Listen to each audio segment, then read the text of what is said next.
One of the questions we get most frequently is, where do I find the dashboards after I've installed the free lead and opportunity dashboards for Salesforce? So there's basically two ways you can find it. If you click on the app launcher here and view all, you can scroll down to dashboards and that will take you there.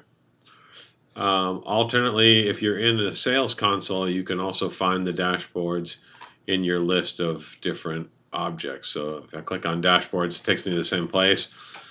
And then you want to go to all folders, and then you want to look for something called CloudAmp Lead and Opportunity Dashboards. And if you click there, you'll see there's three dashboards: the lead dashboard, the sales team dashboard, and the opportunity dashboard.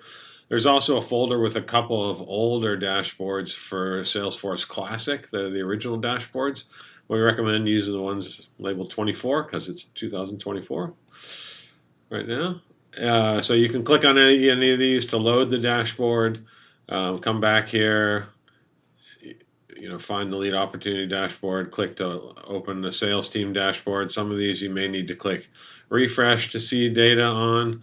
And then, of course, you can customize any of these, but that is how you get to the dashboards. You go to dashboards, you go to all folders, and you go to the CloudAmp lead and opportunity dashboards. If you got any questions, email us support@cloudamp.com. We're always happy to answer them. Thank you.